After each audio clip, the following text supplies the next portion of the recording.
Hello दोस्तों, how are you all. I hope आप सब बहुत ही अच्छे होंगे। तो फर्स्टली मैं आप सबको खुद से इंट्रोड्यूस करा दूं। मेरा नाम अखिलेश है। मैं खुद एक यूपीएससी का एस्पिरेंट हूं और मैं इस बार यूपीएससी का प्रीलिम्स देने वाला हूं। और जो मैं खुद से अपनी प्रॉब्लम फेस कर रहा हूं कि रिवीजन, आई थिंक वो हम सब जो इस बार प्रीलिम्स का एग्ज़ाम देंगे 2026 का, हम सबकी सबसे बड़ी प्रॉब्लम अभी के टाइम पे ये है कि कैसे हम लोग कम से कम टाइम में मैक्सिमम टॉपिक्स कवर कर सकें, रिवाइज कर सकें, उनके टेस्ट दे सकें। तो आज हम सब इन्हीं चीज़ों के बारे में बात करने वाले हैं।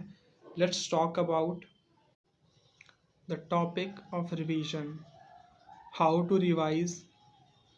तो चलिए शुरू करते हैं। हम सबसे पहले क्या करने करेंगे कि हम एक एक सब्जेक्ट करके उठाएंगे और उनके दिन डिवाइड कर लेंगे कि हाँ, हमको इतने दिन में ये सब्जेक्ट ख़त्म कर देना है। Let us take the example of polity. जैसे हमने पॉलिटी उठाया तो पॉलिटी मैक्स टू मैक्स 8 से 10 दिन में ख़त्म कर देना है। अब हम जानते हैं उसको कैसे ख़त्म करेंगे, क्योंकि पॉलिटी बहुत ही वास्ट है। लक्ष्मीकांत उठाएंगे तो फिर तो महीनों लग जाएंगे। तो हम करेंगे क्या, हमने लक्ष्मीकांत पढ़ते टाइम पे या कोई अदर, अगर आप लोग कोई और बुक पढ़ते होंगे तो वो बुक पढ़ते टाइम आपने जो भी नोट्स बनाया होगा, नोट्स को एक बार ही पढ़ना है, बार बार नहीं पढ़ना है। एक बार नोट्स पढ़ लिया, जो बुक्स में अंडरलाइंस लगाई हैं उसको पढ़ लिया, फिर तुरंत उस टॉपिक से रिलेटेड हमको मॉक देना है। तुरंत के तुरंत टेक्स्ट बुक पे हम जाके टॉपिक वाइज मॉक दे सकते हैं, या फिर हम पूर्वालोकन पे बुक लेके उस पर टॉपिक वाइज क्वेश्चन सॉल्व कर सकते हैं। एंड सिर्फ क्वेश्चन सॉल्व करना या मॉक देना बड़ी बात नहीं है।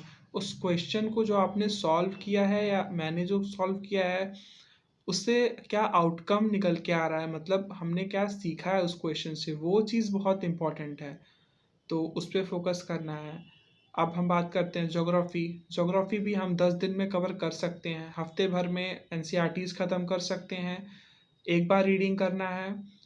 एंड एक बार रीडिंग का मैं इसलिए बोल रहा हूँ क्योंकि हम रिवीजन की बात कर रहे हैं, हम पढ़ने की बात नहीं कर रहे हैं, क्योंकि रिवीजन एक बार इनफ होता है। एक बार आपने बुक पढ़ लिया, फिर उससे क्वेश्चन सॉल्व करो, जहाँ पे प्रॉब्लम आ रही है, जिस टॉपिक पे प्रॉब्लम आ रही है, फिर दोबारा से वहाँ पे जाके गो थ्रू कर सकते हैं उस टॉपिक पे।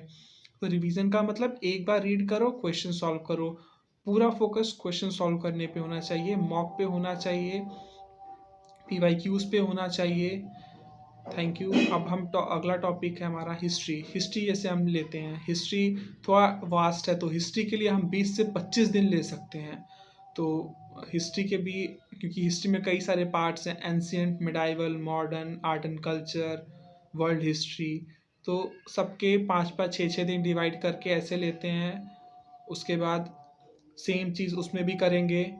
एक बार पढ़ेंगे, चाहे अपनी नोट से पढ़ेंगे, चाहे बुक्स में जो अंडरलाइंस लगाया है उससे पढ़ेंगे, फिर क्वेश्चन सॉल्व करेंगे, मॉक देंगे, जहाँ पे प्रॉब्लम आ रही है दोबारा से वहाँ पे जाएंगे उसी टॉपिक पे। और हमको ये इस टाइम पे सबसे ज़्यादा फोकस इस चीज़ पे करना पड़ेगा कि हम अपने सोर्सेज ना चेंज करें। हमने जो साल भर या 2 साल जब से हम तैयारी कर रहे हैं, जब से हम प्रिपरेशन कर रहे हैं, जो भी हमने नोट्स बनाई है, जो भी हमारे क्लास नोट्स हैं, या जो भी हमने खुद से नोट्स बनाई है, या जो भी हम टेक्स्ट बुक पढ़ रहे हैं, हम उन्हीं पे रिलाई करें। बार बार अलग अलग लोगों की बातें सुन के अलग अलग सोर्सेज पे जाना, वो इस टाइम पे सही नहीं है। तो जो भी आपके खुद के सोर्सेज हैं, लाइक आपके नोट्स, आपने जिन बुक्स पे पढ़ा है, जिन बुक से पढ़ा है, उन पे ही रिलाई करें। बाकी इधर उधर की चीज़ों पे और फालतू की वीडियोस पे ज़्यादा फोकस ना करें। जो खुद से पढ़ा है उन पे ही रिलाई करें। और हमको कोशिश करना है कि हम फेबरी फेब मतलब फेब एंड तक अपना रिवीजन अच्छे से कंप्लीट कर लेना है, with mock test and PYQ, with CSAT PYQ also. तो इकोनॉमिक्स के लिए हमको ऑलमोस्ट 10 से 15 दिन इनफ है, इकोनॉमिक्स के लिए भी। तो इकोनॉमिक्स भी नोट से करें, या आपने जो क्लास नोट्स हो, कुछ अगर आप कोचिंग कर रहे हो तो आपको क्लास नोट्स मिली होंगी कोचिंग से, या फिर आपने खुद से अगर बनाया है नोट्स तो उस पे, और अगर किसी स्टैंडर्ड बुक्स को आप फॉलो कर रहे हैं, रमेश चंद्रा या फिर संजीव वर्मा की बुक, तो उनसे गो थ्रू कर सकते हैं। और एक बार करें, पीवाईक्यू करें, मॉक दें, और कोशिश करें कि टेबल्स बनाएं। और इकोनॉमिक्स में सबसे इम्पोर्टेंट होते हैं की टर्म्स, तो की टर्म्स पे बहुत फोकस करें। जैसे कि अभी 2023 में क्वेश्चन आया था, अ, बेटा बेटा या मेटा करके, तो इकोनॉमिक्स में की टर्म्स पे भी क्वेश्चंस बनते हैं, तो उनको इग्नोर ना करें, उन पे भी इक्वली फोकस्ड रहें। तो इकोनॉमिक्स को थोड़ा सा, मतलब, दिमाग खोल के पढ़ना है हम लोगों को, और थोड़ा सा सिंसियर होके पढ़ना है इकोनॉमिक्स, क्योंकि उसके की टर्म्स थोड़े से डिफ़िकल्ट होते हैं। और इकोनॉमिक्स को कॉन्सेप्ट से ही पढ़ना है और उसके फैक्ट भी पढ़ने हैं। इकोनॉमिक्स में हमको डबल मेहनत तो सब में करनी है, लेकिन मतलब मेरा कहने का मतलब ये है कि इकोनॉमिक्स में थोड़ा सा सिंसियर होके पढ़ना पड़ेगा।